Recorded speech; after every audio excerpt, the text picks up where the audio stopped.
Bonjour les amis, j'espère que vous allez tous très bien, je suis très heureux de vous retrouver dans cette nouvelle vidéo. Alors inespéré mais finalement acté, Antoine Griezmann rejoindra donc l'Atlético Madrid et fera donc son grand retour du côté de l'Atlético Madrid.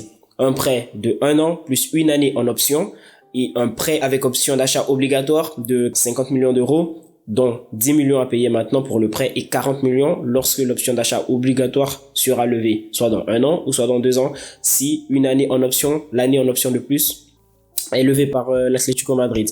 Alors maintenant que c'est dit, on va plutôt s'intéresser aujourd'hui au passage de Antoine Griezmann du côté du Barça. On va essayer de savoir pourquoi est-ce que la mayonnaise n'a pas pris, qu'est-ce qui n'a pas marché pour Antoine Griezmann au FC Barcelone.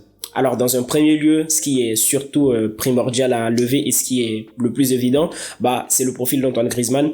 Antoine Griezmann a un profil assez particulier, c'est un 9,5 et pour essayer de comprendre pourquoi est-ce que ça n'a pas marché du coup, il sera surtout primordial de définir ce que c'est un 9,5 dans un premier temps, même si pour pas mal d'entre vous, vous savez, mais c'est surtout important de savoir la définition classique du 9,5 pour pouvoir anticiper et comprendre la suite de la vidéo et pourquoi est-ce que ça n'a pas marché pour Antoine Griezmann. Le 9,5, c'est un joueur qui ne désigne pas une position tactique telle que l'ailier, l'avant-centre ou le milieu offensif.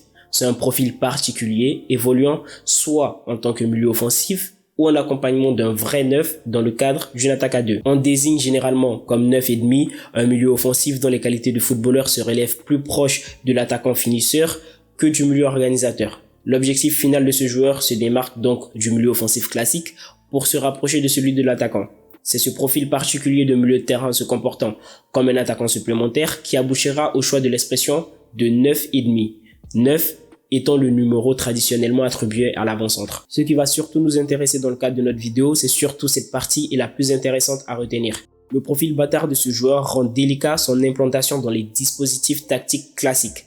Il symbolise ce fameux joueur idéal et parfait si le football se jouait à 12. Son incapacité à remplacer avec autant d'efficacité d'un côté l'organisateur et de l'autre le buteur pur le condamne à évoluer dans un rôle de subalterne ou de sous-lieutenant. En conséquence, il se positionne selon la tactique adoptée soit en second milieu offensif, associé à un vrai organisateur, soit au poste d'attaquant de soutien, voire d'ailier, associé à l'avant-centre. Ce type de joueur très instinctif évoluera de manière générale en toute liberté de consigne. Le 9,5 n'est jamais autant performant que lorsqu'il est l'électron libre de la formation et sera souvent bridé dès qu'un entraîneur essaiera de le limiter à un cadre spécifique. Maintenant qu'on a défini ce que c'était un 9,5, ça sera beaucoup plus facile de décortiquer. Dans un premier lieu, ce qu'on a compris dans la définition, c'est qu'un 9,5, c'est le type de joueur qui a un profil adapté, qui a un profil spécifique à lui. Et surtout, c'est un type de profil auquel on doit s'adapter. On doit créer une équipe pour ce type de joueur, car il ne peut pas s'incorporer dans un système défini, prédéfini. Lorsque c'est dit, on comprend parfaitement que le Barça fait un mauvais recrutement en recrutant Antoine Griezmann, dans le sens où au Barça, on évolue en 4-3-3 et c'est très dur d'incorporer un joueur dans ce type de système, classique, surtout pour le profil de Griezmann qui ne peut pas évoluer en tant qu'ailier, en tant qu'avant-centre ou en tant que milieu de terrain. Déjà, le poste de milieu offensif n'existe pas dans ce 4-3-3 du Barça, qui joue plutôt dans un 4-3-3 défensif ou dans un 4-3-3 classique, disons. D'ailleurs, est-ce que le Barça était prêt à faire une exception en recrutant Antoine Griezmann, chercher un système qui lui correspond? Honnêtement, je ne pense pas. Du coup, quelle est l'utilité de le recruter si tu sais qu'il ne peut pas évoluer dans un système, dans un 4-3-3? C'est difficile d'incorporer ce type de joueur, sauf si tu crées un système autour de lui, bien entendu. Mais tu avais Messi dans ton effectif auquel ton système était plutôt adapté, tu recrutes un joueur comme Griezmann dans un 4-3-3, tu ne peux pas le mettre ailier, faux ailier, ça ne marche pas. Pour le profil du joueur, tu ne peux pas le mettre avant-centre parce que ce n'est pas un pur numéro 9 et le poste de milieu offensif n'existe pas dans ton équipe. Du coup, pourquoi est-ce que tu le recrutes? Mauvais casting, mauvais recrutement de la part de l'ex-direction du Barça. Dans un second lieu, on comprend également que c'est le type de joueur qui a besoin, qui est un électron libre. Dans la définition, c'est marqué que c'est un électron libre qui a besoin donc de liberté, d'être libre sur le terrain et dès que tu le mets à un poste spécifique, tu le brides en réalité. C'est exactement ce qui se passe du côté du Barça avec Griezmann.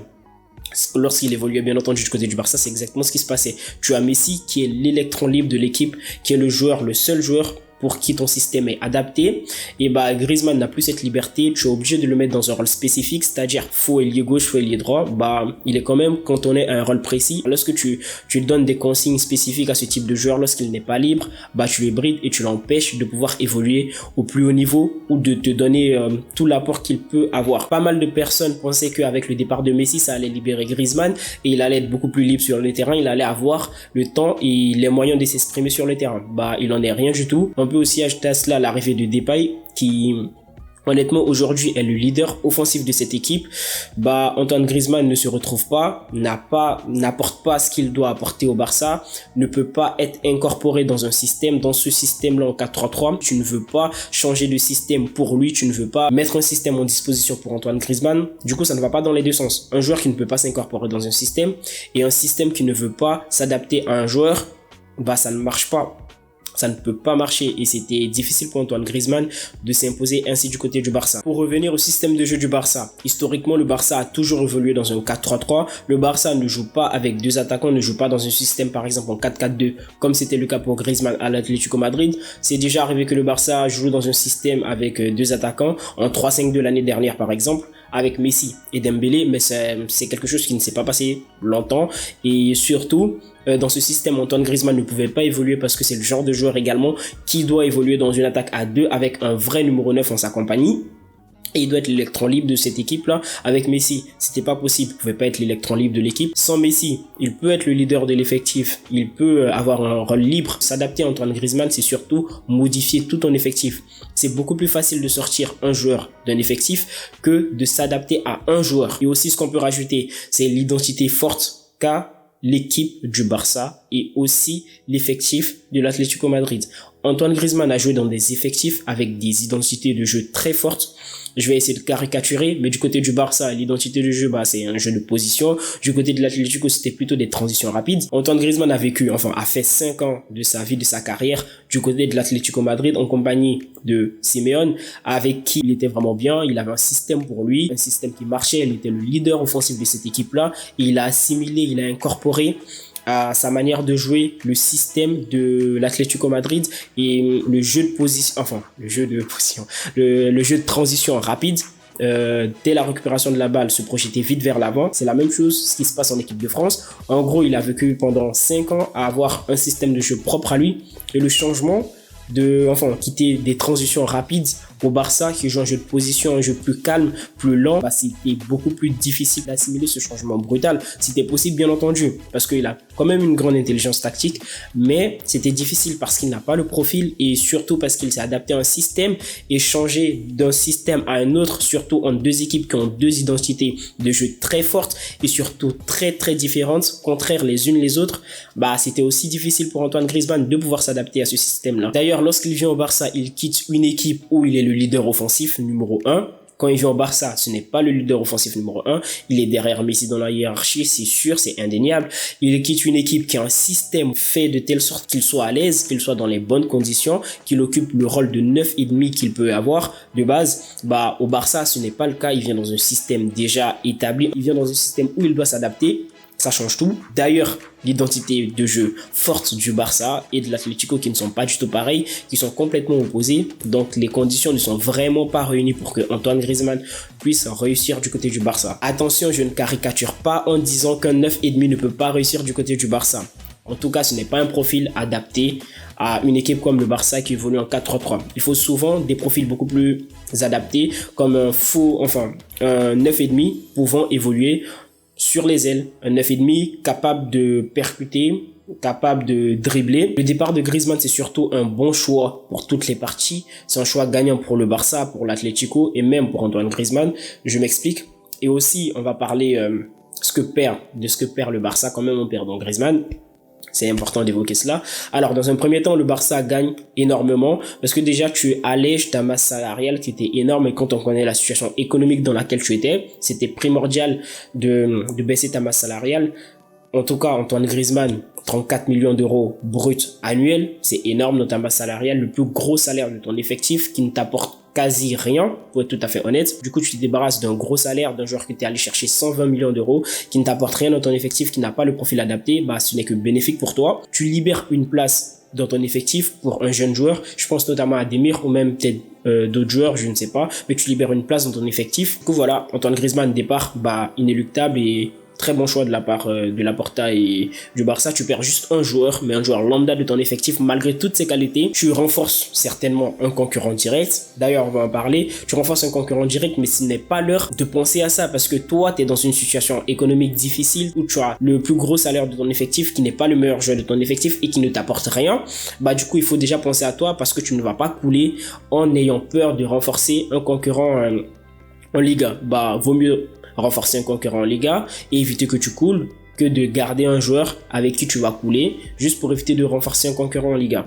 Alors, dans un second lieu, c'est bien entendu le moment de parler d'Antoine Griezmann du côté de l'Atlético Madrid. Bah, c'est un choix gagnant pour lui, pour le joueur, pour le Barça. On a déjà évoqué le cas du Barça, bah, surtout pour lui et pour l'Atlético Madrid, parce qu'il rejoint un effectif qu'il connaît déjà, il rejoint un environnement qu'il connaît, un coach qu'il a toujours mis en valeur, un coach qui sait comment faire évoluer Antoine Griezmann, qui joue dans un système qui lui correspond, et un joueur qui rejoint une équipe où il va certainement s'épanouir, que ce soit psychologiquement, l'entraîneur va le mettre dans les bonnes conditions parce qu'il connaît le joueur, il a quand même fait 5 ans avec lui, il le mettra certainement dans les bonnes conditions, dans toutes les conditions pour qu'il puisse briller. Ça sera surtout intéressant pour Simeone d'avoir un joueur comme Griezmann dans son effectif. On sait ce qu'il a apporté précédemment. Est-ce qu'il va apporter pareil maintenant? Honnêtement, je pense que oui. Pas besoin de temps d'adaptation à mon avis parce que voilà, Griezmann connaît déjà le système de jeu, il a quand même fait 5 ans là-bas, il connaît la plupart des joueurs de l'effectif, il n'y a pas eu un grand changement en temps et c'est pour le plus grand bien de l'Atlético Madrid et aussi pour Cholo Simeone. Après voilà, reste à voir, ça c'est surtout dans la théorie, reste à voir dans la pratique comment est-ce que ça va se faire. Pour l'entraîneur, je sais qu'il est ravi de reprendre Antoine Griezmann. Griezmann, je pense qu'il doit être heureux de revenir du côté de l'Atlético Madrid. Après, pour les supporters, je ne sais pas comment ça va se passer, mais je pense que ça va vite matcher, qu'ils vont vite oublier les départs de Griezmann. Et voilà, pour moi, Griezmann fait le bon choix de revenir à l'Atlético Madrid. Il va se relancer certainement. À mon humble avis, il va se relancer. Il va réussir à se relancer. L'Atlético Madrid récupère un joueur important, un ex-joueur important de son effectif. Va peut-être réussir à aller décrocher une autre Liga quand on connaît la situation économique du Barça, les difficultés financières, sportives du Barça et aussi les difficultés que rencontre actuellement le Real Madrid sur le plan sportif, bien entendu. Bah, tu peux te dire que l'Atlético Madrid peut aller chercher une autre Liga, même si, bien évidemment, Griezmann, lorsqu'il quitte l'Atlético, c'est pour avoir plus de titres. Il quitte l'Atlético, il rejoint le Barça qui est en difficulté. Bah, tu quittes l'Atlético, mais l'année dernière, c'est eux qui remportent la Liga. Désolé, c'est eux qui remportent la Liga l'année dernière. Eh bien, tu reviens aujourd'hui. T'es toujours dans les bonnes conditions pour remporter la Liga. Pourquoi pas cette année? Bah voilà, après reste à voir. Bon, j'espère que j'ai été assez clair dans la vidéo. Pourquoi ça n'a pas marché entre Griezmann et le Barça. Bref, et aussi le retour de Griezmann du côté de l'Atlético Madrid. J'espère que vous avez apprécié la vidéo. Si tel est le cas, n'hésitez pas à lâcher un petit pouce bleu. Ça fait toujours plaisir. À vous abonner. Et voilà, j'espère que vous avez apprécié la vidéo. Salut!